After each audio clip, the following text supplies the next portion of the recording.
Apakah Ibu Sukma pernah mengalami gangguan jiwa sebelumnya? Pernah suster, sebelumnya pernah dipasung 3 tahun yang lalu.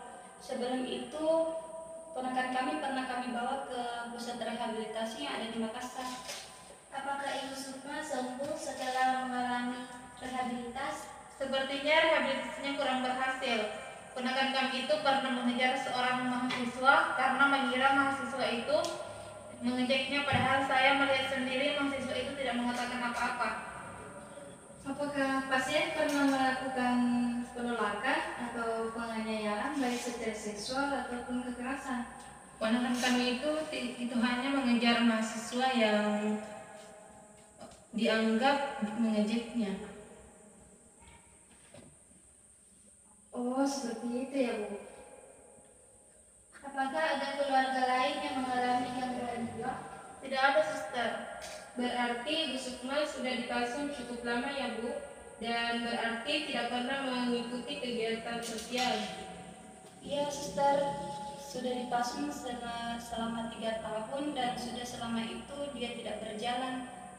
Kalau begitu, bagaimana cara Ibu Sukma mandi dan ke toilet ataupun kebutuhan lainnya? Kami membantunya selama dipasung, suster. Tetapi selama itu pasien tidak mau bicara dengan kami. Apakah Ibu Sukma kurang merawat diri atau bahkan tidak sama sekali, Bu? Iya, tetapi saat dibawa oleh petugas anti pasung, dia tiba-tiba mau untuk dibersihkan. Oh iya, Bu, terima kasih atas informasinya.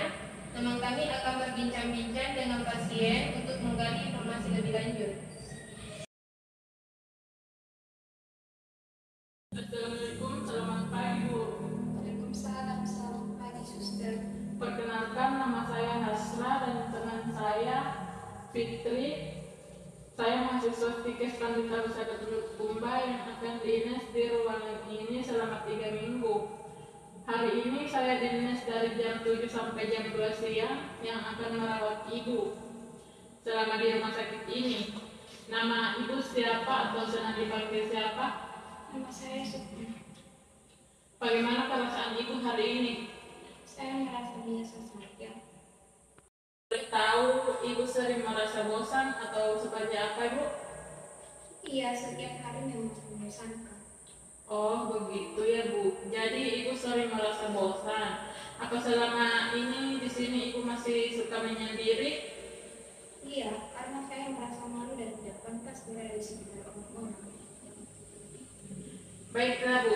Bagaimana kalau teman saya berbincang-bincang tentang perasaan ibu? Apakah ibu bersedia? Iya, Berapa lama ibu mau berbincang-bincang? Bagaimana kalau 10 menit? iya. Ibu mau berbincang-bincang di mana? Bagaimana kalau di ruang tamu? Iya, boleh. Baik Ibu, apa yang membuat Ibu merasa malu berada di sekitar orang lain? Karena saya tidak kuliah.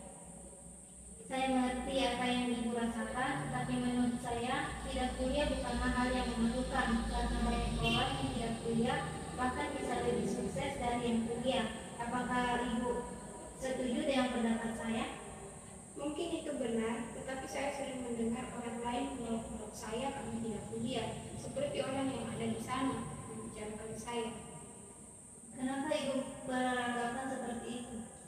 Karena setiap orang akan selalu mengejek-ejek saya karena tidak kuliah, seperti Nyonya M itu. Saya mengejarnya karena dia mengejek saya dengan berkata, kasihan ya nggak bisa kuliah, karena dia saya jadi begini. Saya dipasung selama 3 tahun. Baik Ibu, saya mengerti. Sebelum saya ingin bertanya, jika Ibu memiliki masalah, Ibu bicara dengan siapa? Jika saya ada masalah, saya hanya diam dan tidak membicarakannya dengan siapapun. Saya mendengar dari keluarga Ibu bahwa Ibu tidak mau berbicara dengan keluarga atau kerabat selama bertahun-tahun. Apa yang menyebabkan Ibu tidak mau berbicara? Karena keluarga saya tidak mendukung saya kuliah. Saya ingin jadi jaksa, tetapi mereka tidak mendukungnya. Dan semua beban yang Ibu tanggung sendiri selama ini. Bisakah saya tidak mendengar ejekan-ejekan itu? karena apa yang kita dengar belum tentu seperti yang kita kira, dan jika kita mendengar sesuatu yang dapat mengganggu kita, baiknya kita mengabaikan saja. Sepertinya sudah cukup 10 menit. Bu, apakah Ibu ingin melanjutkan atau cukup untuk hari ini? Saya rasa cukup, Suster. Bagaimana perasaan Ibu setelah berbincang-bincang dengan teman saya? Saya merasa lebih baik.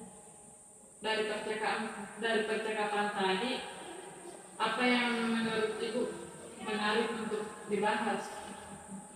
Saya tertarik membahas ejekan ini tentang orang yang sering saya lihat, karena saya menganggap saya benar-benar mendengar ejekan itu.